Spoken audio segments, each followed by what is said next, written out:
Hey guys, it's Brianna, and today we are talking about my wedding. For a couple of years now, I've been saying that we have been engaged, and now we are finally getting married. September is when we actually signed with our venue. We've got 4 months to plan this wedding. It's been a journey, so I've got a lot of DIYs coming up. There's not going to be as many videos on embroidery. If you want a specific request, let me know and I will definitely fulfill those requests. It's just right now I'm not really seeking that type of content because I'm really hyper-focused on the wedding, but I will try to get those out to you during this series.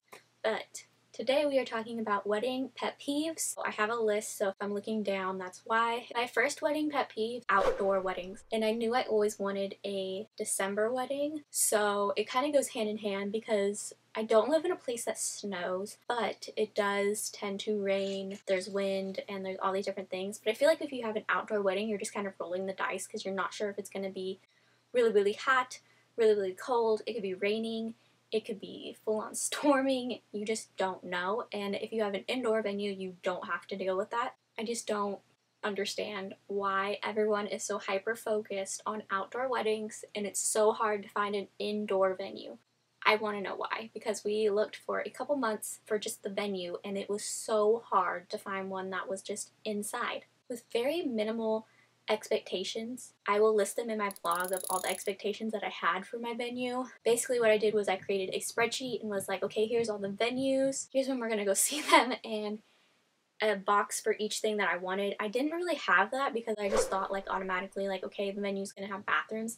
And that's not exactly a correct thing to assume. Some will want you to go and rent porta potties or different things, and yes, you can get luxury porta potties, but I just don't feel like that really goes hand in hand with a black tie event. So, not for me. You spend thousands of dollars on your dress, more than likely, and then they go for their outdoor wedding in the grass, dirt, and get all these stains on the dress. And yes, I know you're wearing it only for one day, so it probably feels like, oh, this is just the way it has to be.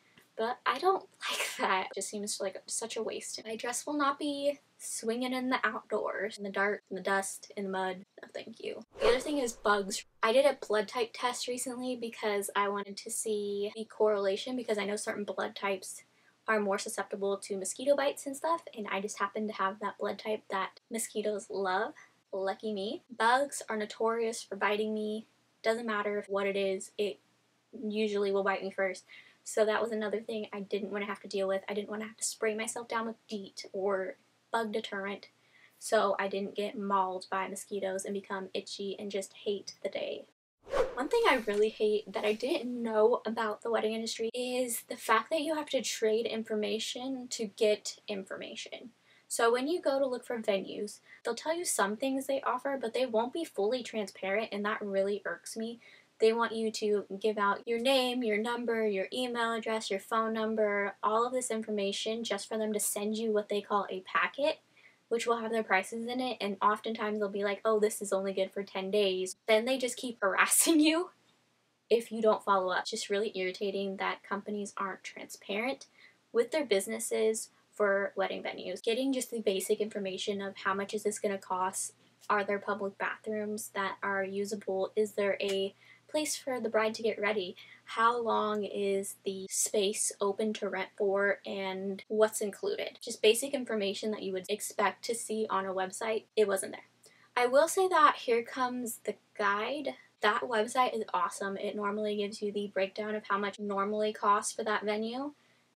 I came to the realization that a DIY wedding, while it sounds like, yes, you're going to save a lot of money if you book with a non-traditional venue, but that's normally not the case.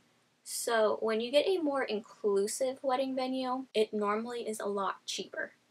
So when you get a barn venue, you're normally paying for just the barn.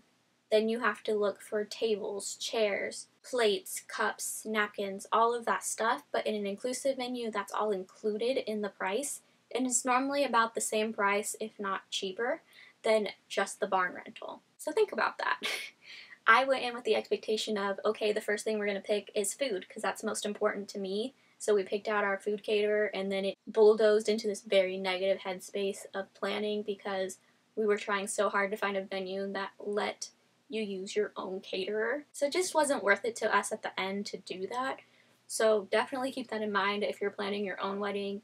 to just have an open mind and look for the venue before you start committing to anything. Next pet peeve is rentals. I thought I was going to be renting a lot of equipment, the little card boxes that are really cute on Pinterest, different types of decor. I thought, okay, if I'm doing a DIY venue, then I can be renting all of this stuff and it's not contributing to waste later on.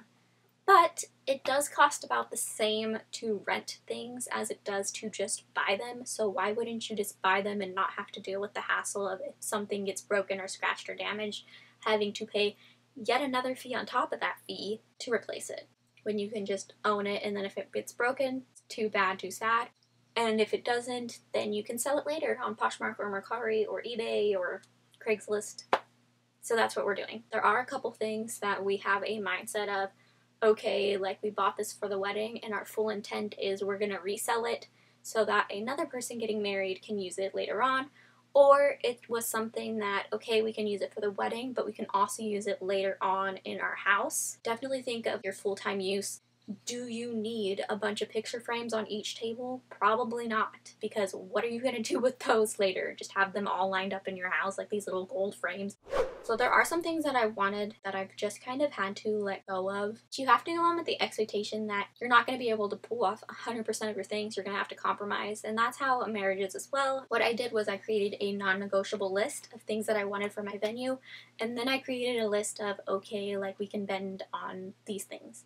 So some things that were non-negotiable to me were bathrooms. I did not want porta potties. I didn't want fancy outdoor restrooms. That was a no-no for me. I didn't want to have to worry about it. One thing that was negotiable was the venue being pet friendly. So the venue that we did pick, it is kind of pet friendly to where you can have the pet, if you're doing an outdoor ceremony, they can come to that, but they can't come to the reception inside, so it wasn't worth it because we are traveling to our venue. I didn't want to have someone miss part of our wedding just for that. Just seemed kind of crazy to me, so. But I did think it would be super cute to have our little puppy go down the aisle and have little flower petals and her being a little wagon. It would have been so adorable. Alright guys, I hope you enjoyed this video. I want to know down below what your biggest pet peeves are about weddings. The next video, I'm pretty sure, is going to be wedding freebies. Stay tuned for that.